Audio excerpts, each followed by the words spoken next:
Good evening to everyone, and thank you so much for joining us again today on our SK Dharmalingam lecture series.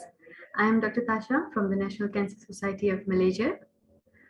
Today we have with us Dr. Ahmad Sufian Rahman. He's a consultant medical oncologist who works at the Columbia Asia Hospital at Bukit Rimau, and he's also the director at Cancer CRS Center. So in a bit, Dr. Sufian will be giving us a talk on precision oncology in advanced stage non-small cell lung cancer. Okay, to you then, Dr. Sufian. Thank you so much, Dr. Tasha and the National Cancer Society of Malaysia for this opportunity to present in this lecture series, focusing on the molecular profiling and precision oncology. And as promised previously, we will be handling about 6 talks in this lecture series. And this is actually the second talk. The first talk was held in September this year. So what I will be doing is I'll share my screen now. So our topic today will be on the precision oncology in advanced stage non-small cell lung cancer. I have to make a disclaimer first. First of all, this talk will be quite complex, as it is actually a complex topic. But the challenge for me and for you guys is to make it as simple as possible. We hope that the health professionals, be it from the general practitioners right to the level of specialist oncologists, would be able to enjoy and follow the lecture.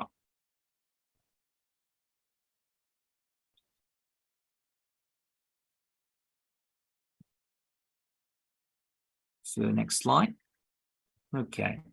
So just before we move on, just to remind everyone that November is the Lung Cancer Awareness Month.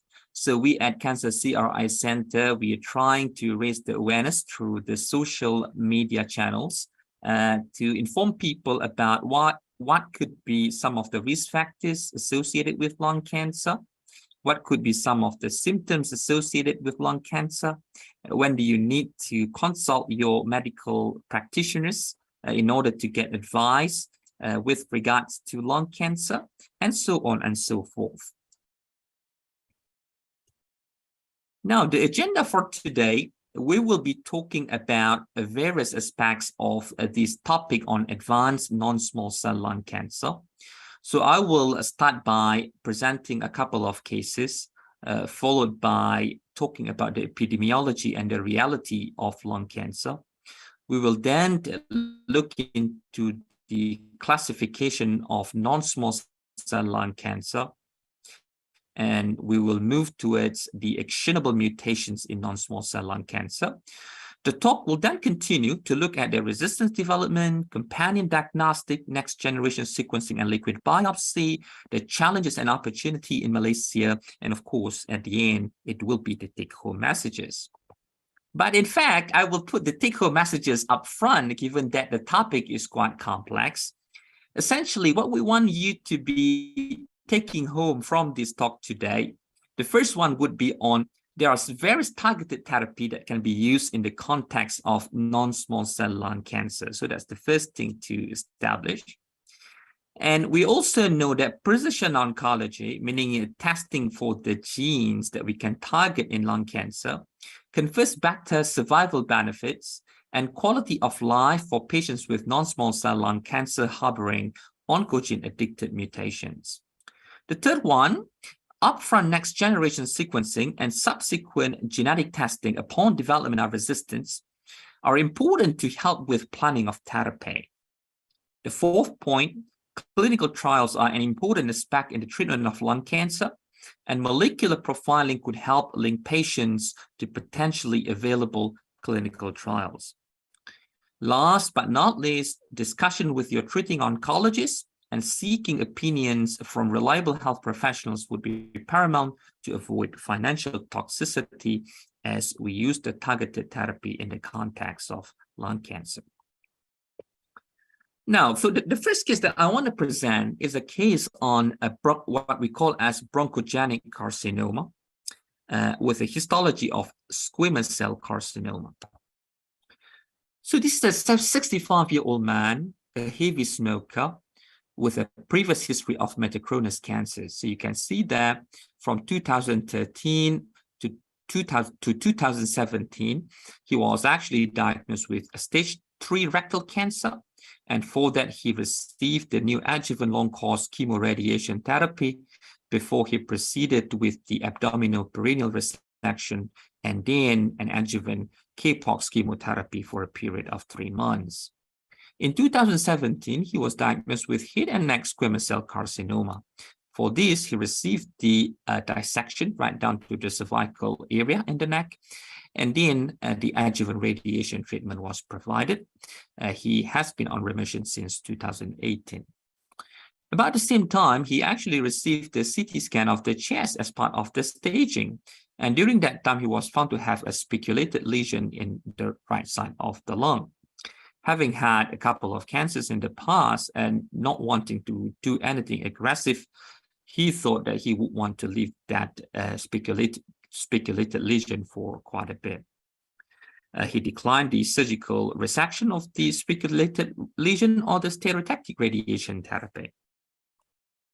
Unfortunately, over time, the cancer continued to progress. So he developed shortness of breath on exertion and right chest wall pain in March 2022.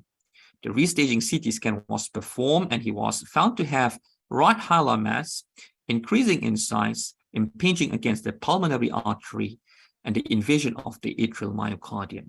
He was seen by the radiation oncologist who provided the palliative radiation treatment to the lesion with a 20 Gray in 5 fraction. He was reviewed in August 2022 with a restaging CT scan, which further showed the disease progression and the extension into the interventricular junction of the heart. When I saw him in the clinic, he has an ECOG performance status of 3 with an exercise tolerance of 50 to 100 meters only.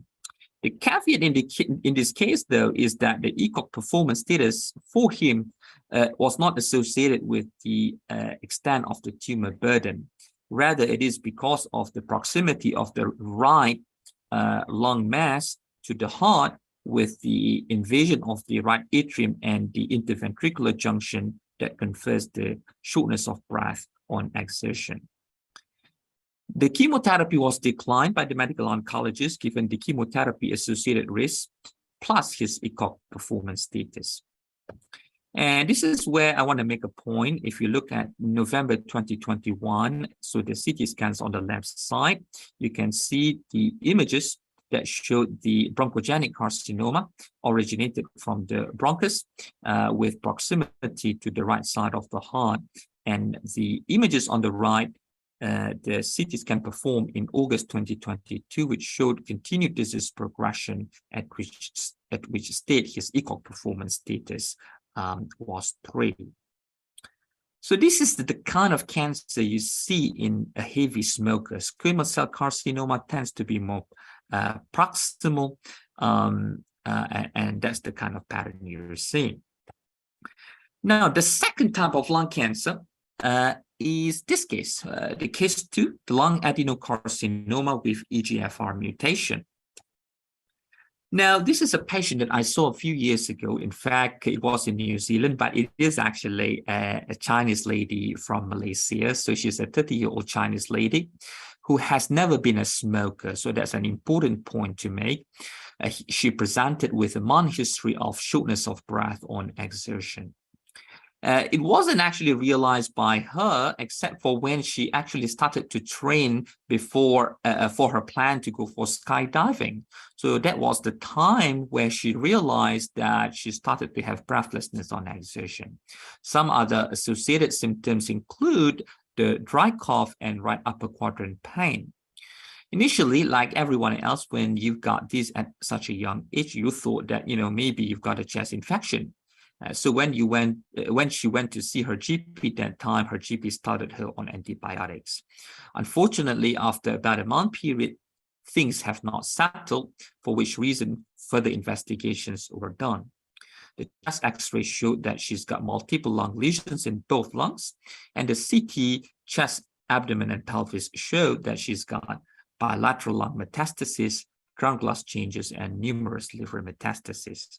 She had the liver biopsy performed, which showed that she's got EGFR mutation, EGFR L858R mutation. So this is the second type of lung cancer. So the CT scan images here, this is not actually hers, but the images depicted the similar distribution of cancer as what she had. So on the left side, you can see numerous liver metastases. And on the right side, you can see miliary pattern of disease in her lungs. Now, unfortunately, she could not afford the third generation EGFR inhibitor, osimertinib, at that time, and it was not funded as well. So she was started on the first generation called gefitinib, and she was actually showing a good partial response in the liver and the lungs. The only thing is that with gefitinib, as we know that in some people, it could cause acute transaminitis, and that's exactly what she experienced, for which reason we actually ceased the therapy, waited for the liver function to recover, and we started her at a lower dose. Now, I want to move now, remembering these two paradigms or two cases. We're going to go down and look at the epidemiology of non-small cell lung cancer. A first point to make, this is the data from the GlobalCan 2020, so the data from the World Health Organization. It shows us that lung cancer is the cancer with the highest mortality rate. Although it is the third most common cancer worldwide, it is actually the highest in terms of the mortality. So if you calculate that incidence to mortality ratio, then you would realize that the incidence to mortality ratio for lung cancer is the highest. Now, if we actually drill and zoom into our own country, Malaysia, the situation is not much different. So on the left, on the top left there, you can see that lung cancer is the third most common cancer in our country, with the incidence of 9.8 per 100,000 population age standardized. At the bottom left, you can see the data that shows that most of the lung cancer in our country are diagnosed at stage 3 and 4. So as high as 89% of the lung cancer in the country were diagnosed in stage 3 and 4. And if you look at the National Cancer Registry report of our country for a period between 2012 and 2016, you can see the bar graph on the right side there actually shows the survival rate for different types of cancer. So the pink one would indicate the survival rate at 1 year, and the purple one shows you the survival rate at 5 years. If you look at the bottom of that diagram, you would see lung cancer there with 1 year survival rate of only 35.5% and the 5 year survival rate of only 11%. Again, that suggests that the mortality from lung cancer and the prognosis from lung cancer is not great. Now, let's move on to think a bit more about the classification. Again, this is where the two cases outlined earlier would become very important. Classically, we know during and after World War I, where the cigarette smoking was actually introduced, we saw the increase in the incidence of this new entity called lung cancer in the Western population. The typical type of lung cancer during that time was squamous cell lung cancer, and the other one was small cell lung cancer. What happened then? It's not until after World War II where scientists started to publish some of the studies indicating association between cigarette smoking and lung cancer. Since then, the big drive for the smoking cessation program was launched in the Western countries, and over decades, then we started to see the decline in the incidence of these types of lung cancer. While that's the case, the migration of this smoking lifestyle pattern to the Asian population has shown us where the incidence of lung cancer in the Asian population continues to go up, while the incidence in the Western population continues to go down. Some refinement occurred in the smoking industry, or in the cigarette smoking industry, where the introduction of filters, the decrease in the tar percentage in the cigarette, in some ways have actually shown how the transition occurs in the histological subtype of lung cancer.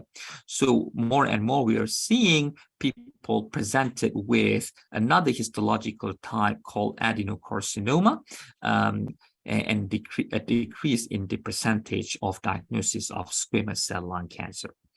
In essence, the classification for lung cancer can be divided into small cell lung cancer and non-small cell lung cancer.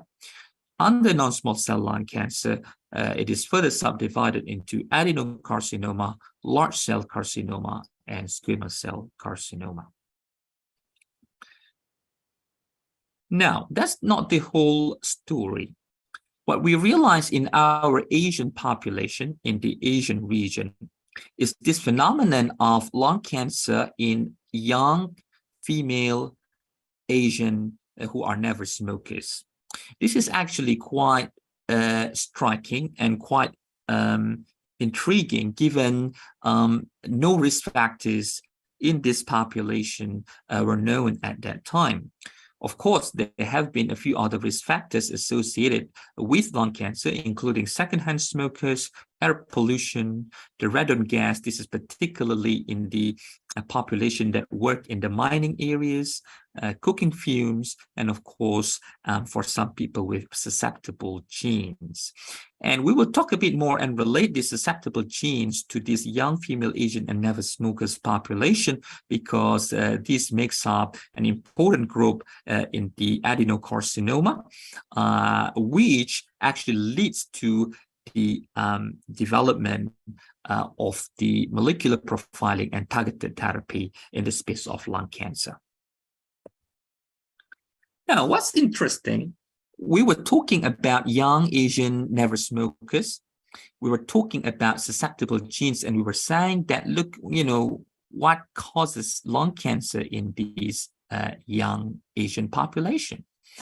So a recent study by the Francis Crick Institute and the University College London, the group actually presented their work during the recent ESMO Congress in 2022.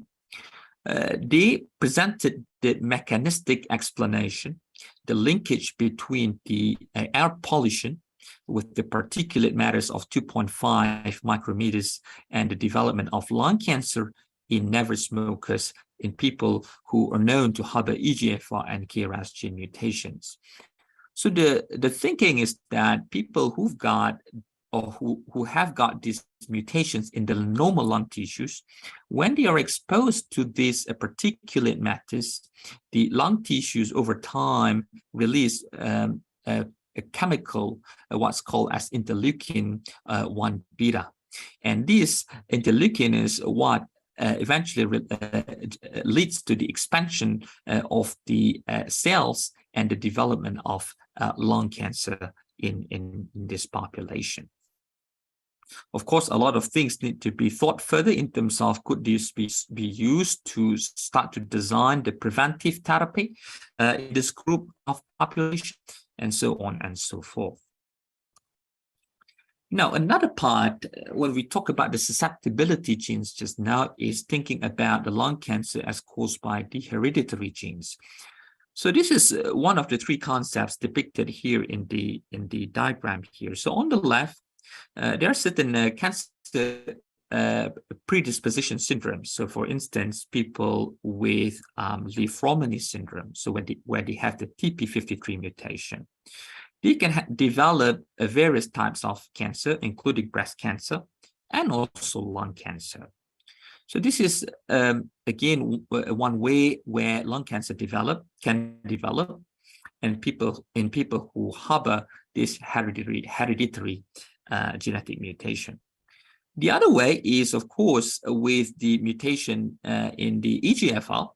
And the third one is in the mutation of certain genes that can lead to the development of lung disease. So, for instance, bronchiectasis or chronic airway disease or emphysema, which will over time, because of the inflammation, that leads to the development of lung cancer. So the data from the US suggested that it can be as high as 10 to 20% of patients with lung cancer that could harbor these hereditary oncogenes. Now, so we've now put the classification. So we were talking about the histological classification just now. We were talking about potential risk factors, but all those things initially don't matter so much, because regardless of the histological subtypes, the treatment in the advanced non-small cell lung cancer setting would be with the use of chemotherapy.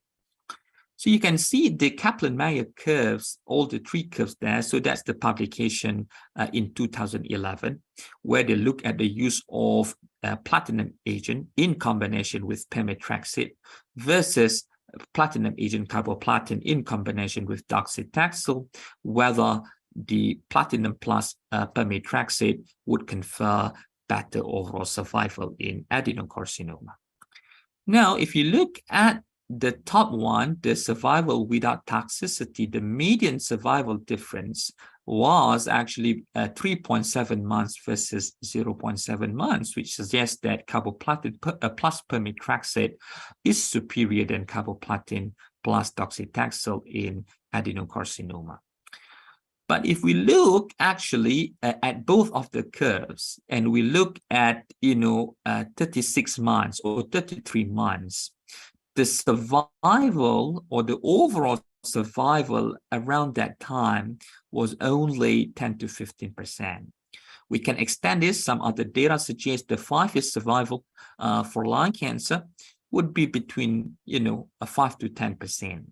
So what we are saying that, again, with the use of the systemic chemotherapy, we have not yet achieved a longer survival or much longer survival that we want. And if we apply this to the younger population that we mentioned, the young Asian never smokers who were diagnosed perhaps in their 20s or 30s, certainly such prognosis is really terrible. Now, this is where the work to look into the use of targetable oncogene driver mutations come into picture. Now, the landmark paper, the first one, is the study called IPASS study. Initially, we know that for many cancers, if you remember from my talk previously, the Cancer Genome Atlas work that was done, they figured that for different types of cancer, there can be several canonical pathways involved, where the oncogene driver mutations that occur in various types of these cancers could be targeted with targeted therapy. And it is the nature of some of the cancer cells that they are dependent upon these oncogene driver mutations in order to grow and to proliferate. Now, because of that, some of the EGFR inhibitors like cetuximab, gefitinib, and erlotinib were initially used for various types of cancers, but unfortunately, the response rate has not been great. So we were talking about a single-digit response rate, and even with gefitinib, the response rate was less than 10%. Now, this IPASS study initially looked at the use of gefitinib in these East Asian population. And strikingly, they figured that in the East Asian population, the response rate and the progression-free survival were much better than when you compare the use in the whole lung cancer population, not separated by this East Asian population. That leads to the further work in the field of this EGFR mutation. And what's so striking about it is they found that the EGFR mutation is present in the East Asian population and is a very strong predictor, a biomarker predictor for response to this targeted therapy using the gefitinib. And so if you can see that in the diagram, the B diagram showed to us that the progression free survival with the use of gefitinib is superior to the chemotherapy with the use of carboplatin plus paclitaxel. Similarly, if you look at the EGFR mutation negative, when there's no mutation, the gefitinib group did worse than the chemotherapy group. So that's the first landmark paper. And the second one that I want to show you is in the use of the ALK inhibitor, ALK inhibitor. As we know, ALK rearrangement or alterations were initially found in B-cell lymphoma and several other cancers. The further work realized that some, as high as 5% of the population in lung cancer could harbor these alterations. There can be about 14 alterations found, and the famous or the common one known is the ALK-EML4 mutation. The work in this field, the development of the drug called crizotinib in this clinical trial called Profile 1014, showed us that the use of crizotinib in the ALK-positive patients lead to the better or superior progression-free survival when compared to chemotherapy. You might ask, as is the case in the EGFR mutation or ALK mutation, Doctor, you mentioned about progression-free survival is better, but it seems that the overall survival is much the same when you compare it with chemotherapy. But there have been debates about this and further discussion within the scientific community. And notably, the trial design for both of these trials are such that the crossover were allowed between the chemotherapy arm to the crizotinib arm. So what has most likely occurred is the dilution of the overall survival benefit seen in the crizotinib, because the population with chemotherapy or with the use of the chemotherapy crossed over to the use of the crizotinib or before the osimertinib upon disease progression. Now, this is where we come back to our first lecture, where we were talking about the canonical pathways. Just to remind everyone, we mentioned that, in normal cells, we have got a lot of pathways, intracellular pathways, and also pathways of interaction between different cells and the environment. All these pathways are important to ensure continued growth and proliferation of normal cells. Unfortunately, in cancer cells, some of the pathways become magnified and dependent upon by these cancer cells to continue to survive. And the thinking is that some of these pathways, they exist in different types of cancer, and for that reason, they can be targeted. And the initial work with EGFR inhibitor and ALK inhibitor had led to the expansion in lung cancer field and lung cancer classification. In fact, among the tumor streams, lung cancer is the pioneer and the leading cancer that paved and crafted the molecular and precision oncology treatments for cancer. So if you look at the top left diagram there, you would realize that initially we've got non-small cell lung cancer, and we've got the histological subtyping into adenocarcinoma, squamous cell carcinoma, and others. And the proportion of adenocarcinoma has continued to increase with the changing and the pattern and behavior with regards to smoking. So 55% of the composition of non-small cell lung cancer is the adenocarcinoma. Then we realized within that adenocarcinoma, we can have different mutations or different mutational classification. So you can have KRAS up to 25%, EGFR mutation 10%. Again, we have to remember that it depends a little bit upon the population that you perform this testing. So for instance, in the Asian population, you can see EGFR mutation up to 40%. So much different to what we're showing you here. But this is just to give you an example of how different mutations exist in adenocarcinoma. We mentioned last time as well that it's probably mainly adenocarcinoma, not so much squamous cell carcinoma. But if you look at the mutations, when they perform the genetic testing, some of these mutations are also present in squamous cell carcinoma. We realized that as the two cases I've shown you, the smoking and non-smoking lung cancer population, and we said that perhaps for the non-smokers, we can see these genetic signatures, but not so much in smokers. But the study on the right side actually proves us wrong, because even in the former or current smokers with adenocarcinoma, you would be able to see some of these mutations. Right, so we've got now from histological classification into genomic or genetic classification, and the introduction of the use of targeted therapy with the use of EGFR inhibitor and ALK inhibitor.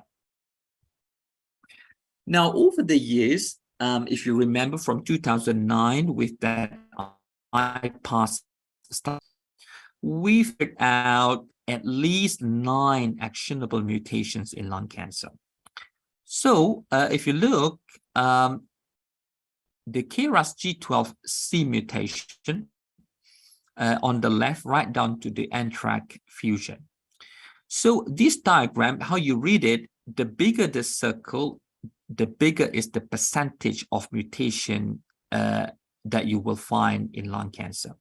So for instance, KRAS G12C, you would find that in 10 to 15% of people with lung cancer. EGFR, again, similar 10 to 15%, and NTRK would be most likely less than 1%. And at the top and the bottom of that circles, you would see different drugs that have been developed and approved, either conditional or accelerated approval by FDA. For instance, the KRAS G12C, the use of sotorasib, EGFR mutation, the use of the gefitinib right down to osimertinib, the ALK, the use of crizotinib right down to lorlatinib, and so on and so forth. On the left side, I mentioned that immune and cell-based therapy. This is because in the landscape of advanced non-small cell lung cancer, in people who do not harbor these mutations mentioned, this is where the immune therapy and cell-based therapy become important, but it won't be discussed in this presentation, as our focus for today is on precision oncology and non-small cell lung cancer. Now, so what I've done here is I've created this table, and what I've done is I've populated the figures of efficacy endpoints based on different types of mutations that you can see in lung cancer. As a caveat to this, for the experts and people who are in the research field, you would say that there are a lot of things that are wrong with this table. The reason for that is, number one, you never do the endpoints comparison between two different trials when the two drugs are not head-to-head.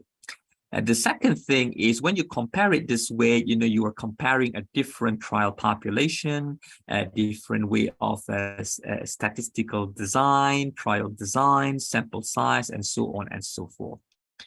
So the only intent of this table is really to give us a big picture of whether some of these drugs really work in lung cancer, so what we call as efficacy, rather than looking at the population effectiveness.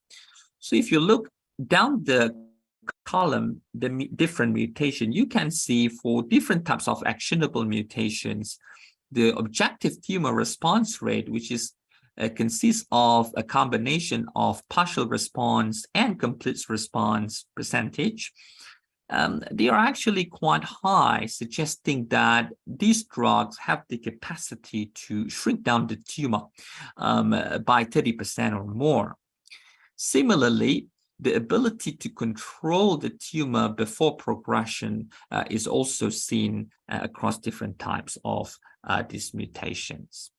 Now, the caveat and the difficulty, I suppose, is in demonstrating the overall survival for some of the mutations. The reasons could be multifactorial. Number one, the crossover design allowed. Number two, the sample size of the studies, if you remember, because the percentage of each mutation could be very small, and the small sample size that we're having, then the use of the overall survival endpoint, for instance, might not be as easy or as accurate, would have a statistical enough power to really prove it. And that's perhaps the reason why we are having this mixed pattern in the overall survival figures. So the thing that I want to highlight, though, are a few. So number one, we're seeing here the activity of TKIs against these mutations. The second one is we are seeing here the efficacy at the clinical trials level.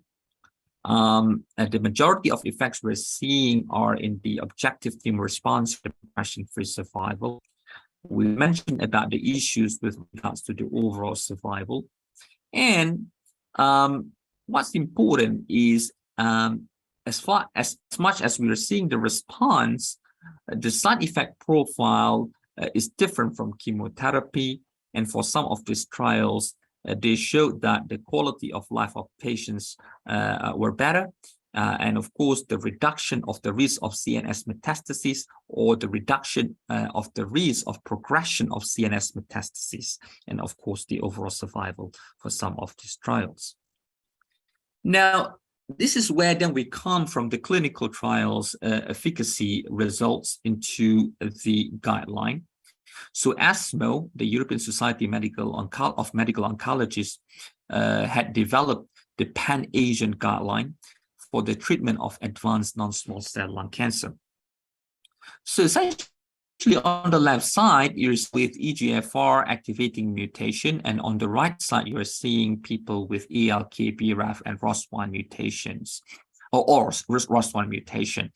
Essentially, the division is due to the thinking that these mutations tend to exist in the mutually exclusive manner.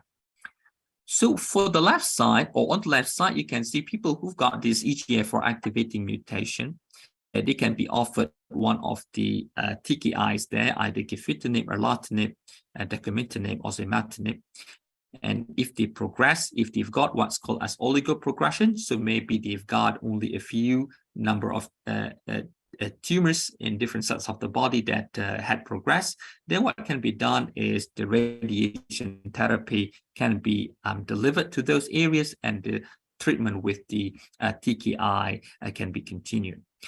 Or if there is an evidence of systemic progression, then it depends a little bit on the TKI that was used previously. If it was a gefitinib or erlotinib, then the resistant mutation can be checked. So a mutation called T790 mutation. And if that mutation is present, then patient can be put on the next TKI called osimertinib and continue until progression. On the right side, it is a similar story. So if you've got the ALK translocation, a patient can be started with crizotinib or alectinib or ceritinib or brigatinib or another new agent called lorlatinib. If patient was on crizotinib or alectinib before and they progressed, they can be started on brigatinib or lorlatinib. Okay, so this is just to give the example or the idea of how the therapy is used in the landscape of lung cancer. Now, this is where we actually dwell into some of the data that we mentioned. So first of all, this is the data from FLORA, which is the phase 3 clinical trial looking at the use of osimertinib, which is a third-generation tyrosine kinase inhibitor against the EGFR mutation, and comparing that with the previous generation TKI called gefitinib or erlotinib. So on the left side there, you can see the better or the superior overall survival, with the median overall survival at 38.6 months versus 31.8 months with gefitinib or erlotinib. On the right side, what you're seeing there is the progression-free survival in patients with metastasis or overall, and the median overall survival as well. So important point to make is that with osimertinib, you can see that the progression-free survival in patients with CNS metastasis is also superior than the standard EGFR TKI. Of course, we can debate a bit about what's the primary endpoint of the study, but the overall trend here suggests that osimertinib is active in actually controlling the CNS metastases. Similarly, in the ALK translocation field, we can see the use of the newer generation of TKI called brigatinib. The study ALTA-1L suggested here that the progression-free survival is superior when compared with crizotinib. You can see the best change from baseline in target lesions. The figure C over there, you can see what we call as the objective tumor response rate, and also the depth of response to the treatment. And then you can see the figure D, survival without intracranial disease progression among patients with brain metastases at baseline. Again, brigatinib was shown to have superiority over crizotinib in controlling CNS metastases. This is again similar with the newer generation of ALK inhibitor called lorlatinib. The pattern we are seeing is similar, and it is much more active than crizotinib. So we've been talking about targeted therapy, targeting the actionable mutations in lung cancer. But one big problem in the use of targeted therapy is the development of resistance. As we've mentioned in our first lecture, cancer is a very clever disease. The cancer cells are very dynamic, and you've got what's called as cancer stem cells. They've got the capacity to avoid the treatments or the drugs. They have the capacity to develop the resistance and confer the drugs that we are giving to be non-beneficial over a long period of time, after a long period of time. So what do we do when patients develop resistance to the initial targeted therapy that we've given? First thing to note is there are a couple of domains where the cancer cells can develop resistance. The first one would be the on-target resistance, and the second one would be off-target resistance mechanism development. So for instance, in the context of EGFR exon 19 mutation, when you give any patient with gefitinib, over time, patient can develop T790 mutation, which is what we call as a gatekeeper mutation in exon 20. When this happens, then the drug is no longer active or no longer efficacious when compared to before. Similarly, when we give osimertinib in EGFR mutant lung cancer up front, over time, patient can develop other mutations like C797S or MET exon 14 skipping mutation, which then reduce the efficacy of osimertinib. So how do we deal with that? So there are a few ways we can approach this. The first one is to test for the resistant mutation. This is where the use of the next generation sequencing or PCR and other methods of testing the genetic mutation becomes important. Or with the similar methods mentioned just now, we can test for the co-mutations. So for instance, people with EGFR mutation could also have another mutation called MET amplification. Or we can use now, move to chemotherapy plus minus the use of immunotherapy plus minus anti-angiogenic medication. As I've shown you in the ESMO guideline just now, if what's shown from the CT scan is oligoprogression, then the use of RT radiation treatment or other local approach like surgery can be on top of proceeding and continuing with the existing targeted therapy. Last but not least is, of course, with the exploration of clinical trials and engaging patients into pragmatic and available and relevant clinical trials, depending on the patient's context. Now, this is where we actually go a little bit and think about testing for the genetic mutation in non-small cell lung cancer. The reason for this is that to use the targeted therapy, we need to know the genetic mutations, the oncogene driver mutations. But to know these genetic mutations, of course, we need to do the testing. So traditionally, you can see on the left side there, the way the drugs have been developed is with the use of this companion diagnostic. So what it means is that, for instance, the EGFR mutation, so you do the EGFR PCR, and then we found the EGFR PCR, we use that as a predictive biomarker, and we test it against the drug EGFR inhibitor. And what has happened is the same approach has been used to develop several other targeted therapy, as we've mentioned, ALK inhibitor and NTRK fusion inhibitor, ROS1 inhibitor, and so on and so forth. Now, with that, there are several advantages. For instance, it requires a small amount of tissues. But what comes as a problem is that with PCR or FISH or IHC, we can only test for a single gene or a small number of genes. Now, over time, what has developed as well is this technology we call next generation sequencing.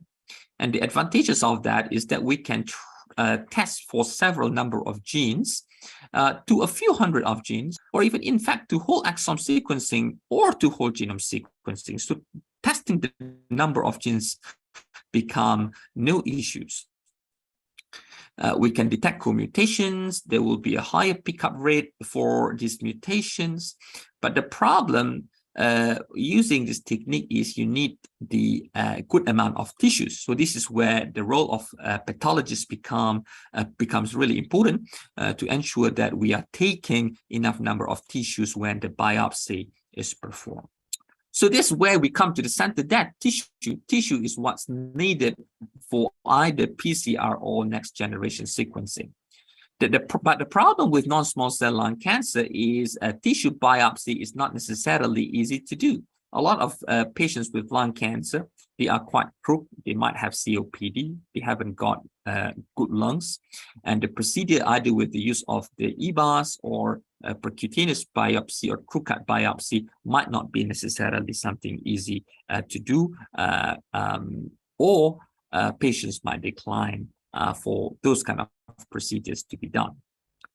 So to overcome these challenges mentioned, the liquid biopsy has also come into the field. With liquid biopsy, you can either do the PCR on the left side, and now more and more people are moving towards the use of liquid biopsy for next generation sequencing. And it is important because in EGFR mutation lung cancer, for instance, then you can detect the T790 mutation in the blood. And you don't need to do the tissue biopsy, except what I've mentioned there, the problem is if you've got a false negative result from your blood test, then you will need to do the tissue biopsy to confirm. On the right side, the use of liquid biopsy in next generation sequencing, the advantages include high concordance between tissue and liquid. So which means that it is a reliable test, even though what you're doing is a blood test rather than the tissue test. It has got a faster turnaround time, but the problem is that we know that the tumor shedding issues, which means that in people with lung cancer, some people might shed more tumors than others, and that could affect the ability to detect the mutations in the blood. And also different providers might have different variant allelic frequency threshold, which means the sensitivity to detect any particular mutations in the blood might be different between different companies and different panels. So more and more, we are moving now towards a combination of tissue and liquid biopsy. And the advantages are as mentioned at the bottom there, but the problem at this stage is, of course, with regards to the cost. Now, so what are the challenges in Malaysia and opportunities through research and clinical trials as far as precision oncology and in small cell lung cancer is concerned? Number one, the challenge is that the price and accessibility to cancer genomic profiling. So the cancer genomic profiling is still quite expensive in Malaysia. It is not fully covered by the insurance company, and most of the time, patient needs to pay it out of their pocket. The second thing is the molecular tumor board availability to provide patient-centered clinical recommendations. Third one is availability of subsidized cancer-targeted therapy. Most of the cancer-targeted therapy in Malaysia are still unfunded, except for very few. Next, limited lung cancer clinical trials in Malaysia that employ the molecular targets. Most of the cancer clinical trials, they are in the realm of the immunotherapy. Limited investigator-initiated trials that can compensate for the industry-sponsored trials. And of course, limited real-world effectiveness studies to evaluate lower doses of targeted therapy. This is an important avenue because we know that from the pharmacodynamic point of view, the targeted therapy with TKI has got the wide therapeutic index, which means that the treatment efficacy could plateau much earlier than the indicated dose that's used commonly in our clinical practice. So if we can actually use the same therapy at much lower doses, we could actually save some costs and make the treatments to be more affordable.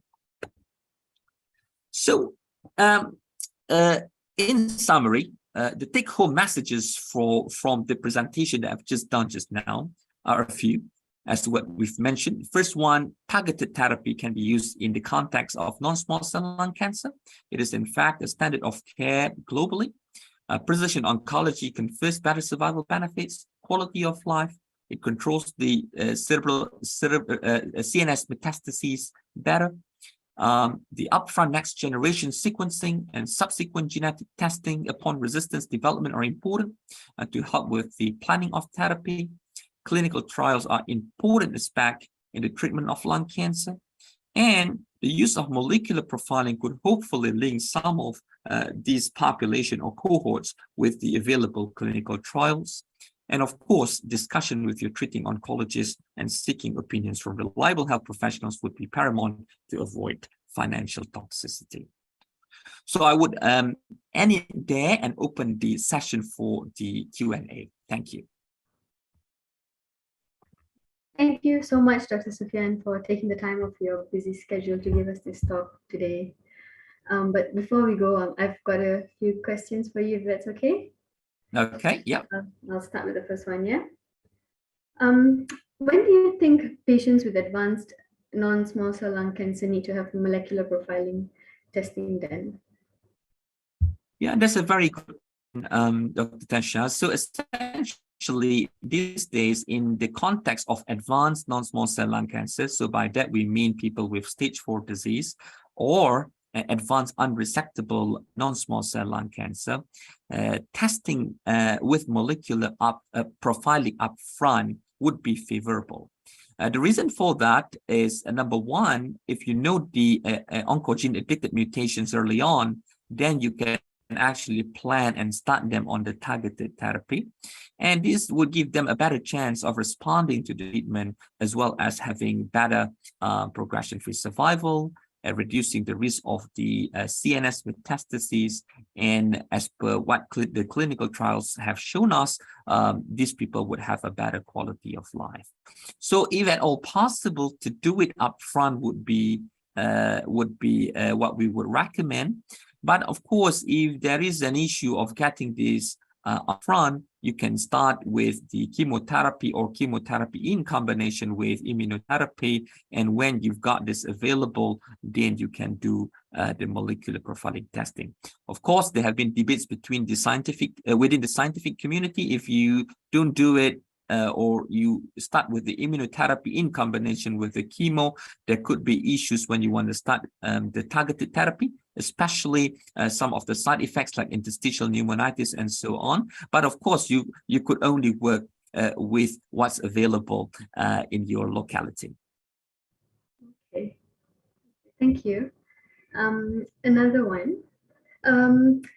What could be the solution to the cost barrier in accessing the targeted therapy in non-small cell lung cancer? Yeah, so this is a very interesting question. Thank you for that. Cost is a big issue, not only in Malaysia or in low and middle income countries, but even in the high income countries.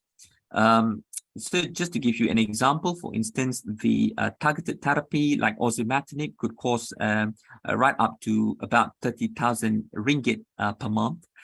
So for many, this is actually not affordable. But that's why the molecular profiling program becomes important, because when you do genomic profiling and you've got a database of, X number of patients with different types of mutations, that could open the door for the development of more cancer clinical trials based on the actionable mutations mentioned. So that means that if there are more clinical trials available, these patients can be linked up to these clinical trials and they can access the drugs without having to pay. So that's the first thing. The second thing, I think more studies need to be done, especially the real world efficacy studies, where you actually look at the different dosing with this targeted therapy, because as mentioned, the pharmacodynamic of this targeted therapy suggests that perhaps the lower dose of the existing targeted therapy can be used with the same efficacy and effectiveness. And if that is the case, then you could actually get or half the price of this targeted therapy. So the third one is, of course, the pharmaceutical companies do have the managed access programs for some of these drugs. And this is where through your oncologist, you can access this and hopefully at a more affordable price. Okay. Like most of the time, molecular profiling might not yield the result that can be matched with available targeted therapy. So like, why would you bother testing? Yes, that's again a very good question. The reason I think you want to do it, if it is possible, if it is affordable, or if it is covered by the insurance, is due to a couple of reasons.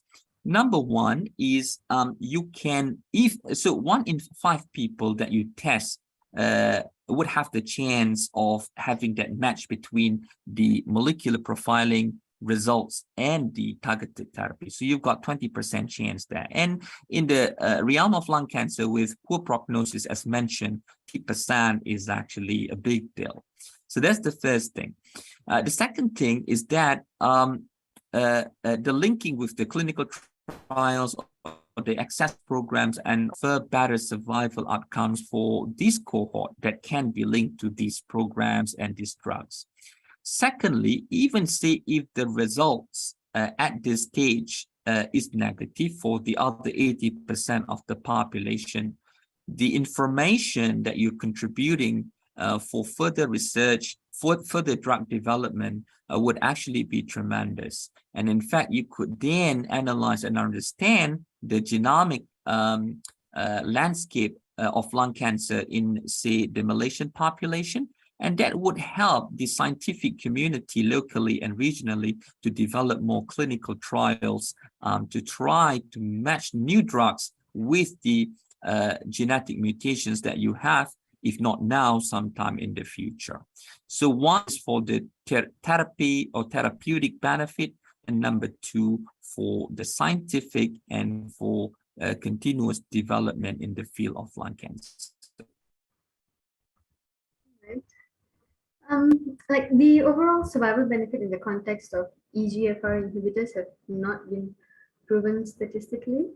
Like, would you like why would you start people on the EGFR inhibitors? Yeah, that's a very good question. The reason is, while we have not seen or we can't see the OS benefit for some of these trials that were published, when it was scrutinized further, most likely, I think, is because that relates to the trial design. So the trial design, or the trial was designed in such a way that the crossover was allowed between the chemotherapy arm, for instance, or previous generation of TKI to the new intervention, to the intervention arm. I think, that's why the progression-free survival was used as the primary endpoint, because you can then demonstrate the drug efficacy, because the overall survival would be diluted by the crossover effect. And that's the reason why we're not seeing the OS benefit. And even, for instance, hypothetically, we say that, oh, there is no OS benefit, but just imagine the chemotherapy side effects versus the side effect profile of the targeted therapy. I'm sure a lot of people would be more keen to have targeted therapy if only this targeted therapy can be more affordable. All right. One last question to you, Dr. Sufian, if you don't mind. Yeah. Can I ask, like, what can be done to increase the pickup rate of this disease at an early stage, like especially the young population who's never smoked? This is a very good question, actually, for the National Cancer Society of Malaysia, with regards to the screening and whatnot. This is the tricky bit in the context of lung cancer, because we know that lung cancer, as many other cancers, lung cancer is a silent disease, especially in the younger population. You've got a good physiological reserve. Most of the time, people are asymptomatic until you reach the advanced stage 3 or 4, or the cancer is big enough to cause anatomical obstruction and so on. Because of that, it is not easy to actually screen and pick up it at an early rate. In saying that, we know that the international trials called the NLST and Nelson trial suggested that in the high-risk group, so 30 years and above, the population age 55 to 74, those and these are heavy smokers or former smokers. These people could attain the benefit in terms of a decrease in mortality from lung cancer. And for instance, in the NLST study, that study suggested a decrease of 20% in mortality. So it is actually quite targeted. It needs to be targeted, and unfortunately, in the younger population, the young Asian never smokers at the stage, we haven't got the screening program that can detect that early. But I'm also aware about the local initiatives to try to use the AI to try to define the pulmonary nodules better, and to see whether the expansion and the use of the AI and low-dose CT scan in the younger group could yield better benefit, better pickup rate, and better number needed to screen. So hopefully there will be more expansion in this field, although at this stage we haven't got much to try to increase the pickup rate at an early stage. Thank you so much for patiently answering all those questions. I think that's all from my side. All right, then that's a wrap. Thank you all so much for joining us today. And thank you, Dr. Sufian, for that very insightful talk. Thank you all for your participation, and we hope to see you again at our next lecture series. Take care and enjoy your evening. Thank you so much. Thank you. Bye.